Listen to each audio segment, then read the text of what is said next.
welcome to Critical Point Reviews. This week we're going into Fast 6.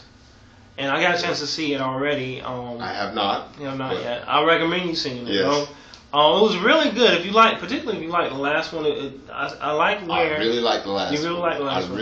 I was mighty disappointed by 4, and so I was disappointed by 4. I had also. extremely low expectations going into 5. I was like, It wow, was that was really good. And I feel like, particularly after 6, they have a better understanding of what they want to do with the series and where they want to take it. Mm-hmm. And like they brought back pretty much all the characters and everything. Plus, if you haven't seen the trailer, I mean, I don't know why you wouldn't. And I don't think this would be a spoiler, but Michelle Rodriguez comes back, and they kind of explain the story of why she does. To me, it seemed kind of far fetched. The reason why. Well, I mean, if you look at the 5th one, I mean, this is. Well, the thing is, like, I think they knew it was going to be far-fetched, and they tried to handle it in such a way not to blow it out of proportion. They knew they were like crazy over the top. Right. And so it's like the way that they handle it, they try not to put too much into it, but they give you enough to say, okay, fine, whatever, let's move on. She's back. That's all that matters. Go ahead and give us the story then. Okay, so story of Fast 6. Basically. There's this guy that's going around and he's trying to steal this technology that has the ability to like wipe out like the country, like as far as everything that we rely on. Yeah. And it could cause a lot of huge issue and like it could be very dangerous for the nation. And so they're trying to track this guy down and all of that. And anyway, I forget the guy's name, but anyway, the guy that plays the main villain, he actually has a presence about him. Like you really can sense, okay, this guy has done some things. He's probably a very dangerous person. And so basically, The Rock or Dwayne Johnson, his character comes in. He's trying to get Dominique's team back together, so they could try and track this guy down because the way that they're hitting these places. Which is Dominic, who's the guy? I forget the actor's name. Vin Diesel. Vin Diesel's team. Yeah. I knew you were talking about. Okay. And so basically, based on the way the villain's team is hitting on these places, I mean, he doesn't know any way to really stop them, so he goes after it. Is it Dominic or Dominique? I think it's Vin Diesel's team. So Vin Diesel's team, he goes to Vin Diesel. Vin Diesel says, "There's no way I'm helping you with this." And so, The Rock says, after I show you this, you're gonna beg me to help. And so he shows the pictures of Michelle Rodriguez's character. She's back, and so he basically goes around and tries to get everyone to join him and help him in tracking down this guy so he can get to her. They don't really believe she's alive, but anyway, they find out that it's true. Yeah. Well, anyway. That's kind of the sum up of where it goes. Okay.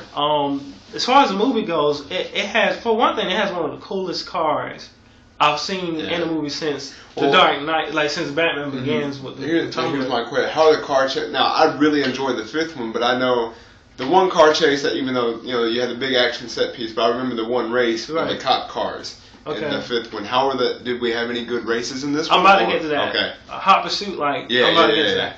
So they have one of the coolest cars I've seen since like Batman Begins when they brought the tumbler in and everything. And it's I don't want to give anything away because you want to see it, but it's kind of like an Indy car. Oh, cool. You know what I'm saying? Like a derby car. It's really cool. And the bad guy, is the main one driving and everything. And it's real cool. And they have this huge chase scene, and I don't want to give anything away, but it's pretty cool how they use this car and everything. And so anyway, so they have like plenty of chase scenes. And there's a race that goes on at one point where it's just like old school, kind of like street race kind of thing. And they have bringing the cop cars that's trying to chase them and everything. So it was really cool to see them come back to that. Each character I felt like got plenty of like screen time, and there was a fight. There was a chick fight. And dude, this is one of the coolest fights you've never seen. Dude. Like this, like I was like, oh my gosh! Every time they had one, it was like believable. It was good. Like they looked like they knew what they were doing. Well, I know the girl they brought in for this one. She was in another movie I never saw, Haywire, but she's actually a mixed martial artist. Really, I could tell. Really. It was like she's not normal. Something was different about her. She was amazing. Like she's one of the most amazing like action type persons I've seen. I was impressed. Yeah, like, everything she did was impressive. So they had those fights, and every one of those fights were good. All the fights in the movie were like really good fights. And then at the end, The Rock gets involved and Vin Diesel and everything, and there's a really good fight with them teaming up and all that. And so I mean, I felt like it had a good weight to it. Like all the action really, was just there. It's like they knew what they wanted and they got it. You know, you kind of felt them as a team. You know, it felt as a family, really. Yeah. So it was really cool to see everybody. The comedy was really good. Yeah. Tyrese was like the most hilarious thing on the whole movie. Like every time he was on the screen, he was saying something just crazy and everything. And Ludacris actually kind of played off of that a lot too. So that was fun to see that. And let's see, I'm forgetting someone. Paul Walker. You know, he plays a good like straight shooter and everything. And he kind of has his moments to kind of go off and do things. And he kind of, well, I don't want to ruin anything, but he ends up in, I'll say, trouble. Yeah. It wasn't, you know, you know what I mean, but it was like some trouble, and he kind of has to you know, face that on his own, and no one was around to help him, and it was really cool to see that. And so anyway, like it's kind of cool. Like they have a solid story. It's not too, you know, out there. It's not going to have a whole lot of twists and turns, but you don't really twists and turns. But you don't really need that in this setting. I think it moves things forward in such a way that I can believe this. I like where they're going, and it'll be exciting. Now, I feel like what I was going to say with the story, I know it's Fast 5. It really wasn't a complicated plot. Right. It was really a small plot. You know, anyone could wrap their mind around it. But it was really well directed. It was really had the action sequences delivered. Right. And that was a thing. I felt like, despite, you know, whether having a small plot or not, I don't really think it needed a bit. You know, it's not a plot heavy movie. Yeah. And I know with Fast 5, it was just a good action, you know, man, that was a lot of fun. Yeah. Would you say the same for this one? Yeah, and the thing about this, what I like the most is that you start to see them building in a sense where it started off, it was just street racing, and it was like, oh, he's an undercover cop, he's doing this. Well, this one, I mean, as it goes, you see it goes heavier and heavier, and at this point, it's like they're saying, okay, this isn't small time stuff. We're gonna get shot at. This is like serious, and it's like you could tell they're building and getting to more, you know, deeper areas because this is terrorist activities. You know what I mean? Yeah. And so I like the fact that they're doing that because it feels like they realize it's a sequel. Yeah. They realize it needs to be a sequel and treat it that way, and they're just continually building on top of them. Gotcha. So by the end of it all, the credits. Like a few seconds into the credits, they cut away, and I can talk to you more about this afterwards because it's a bit of a spoiler, but you kind of know a little bit about it.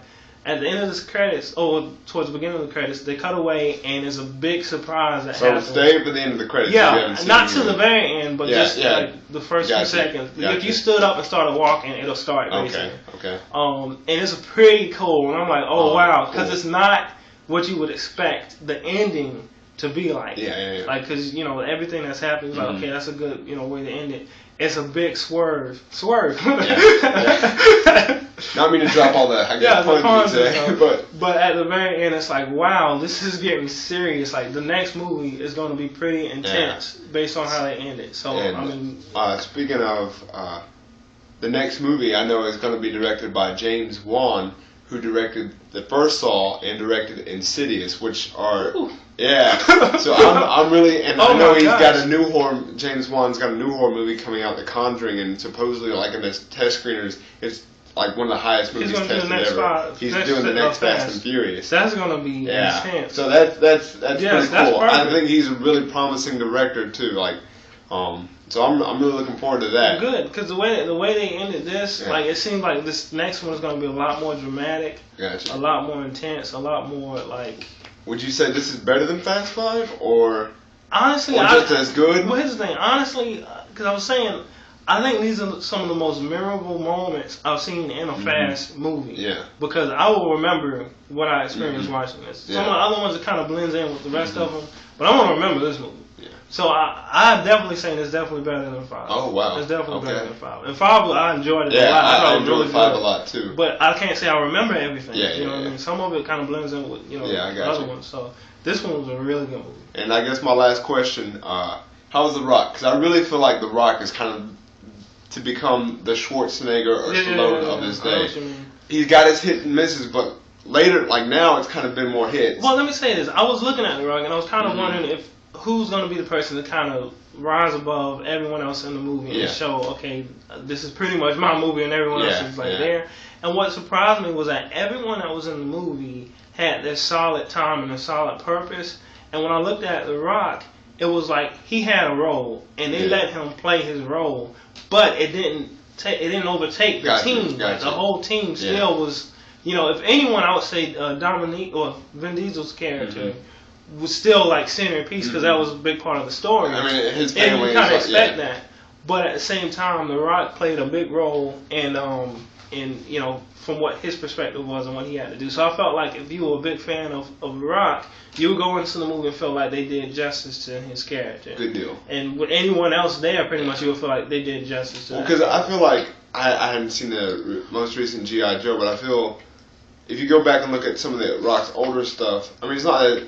I feel like he is kind of the Schwarzenegger of today. Yeah. I feel like his name is actually, you know, bringing in money. Yeah. You know, yeah, and they didn't just have him in a movie for the sake of having him. He really and he's got a charisma like no one else on the. Yeah. I really like his presence. He got that. He feels like a soldier, you know, coming in, and he's like one of those people where everyone else is like saying, let's kind of take the side road. But he's saying, no, I'm going to do it the right way. He's like, well, I'm really, for the most part, I'm really there's a few forward. surprises with him too. Because, like I said, I really feel like, you know, Schwarzenegger movies were always fun. They were never really heavy on plot. But it's like, oh, man, yeah, you knew you were going to go in for a good action film, and he's going to have, like, you know, all the charisma, you know, the great one-liners knock it out. And I feel like that's the same thing with The Rock. Speaking of one-liners, at one point in the movie, I kind of felt like, okay, in most cases, I think Vin Diesel's reputation precedes him, where it seems like he gets in these characters and they don't really write anything deep for him to say because they know he just has one-liners and he says that and he's good at it.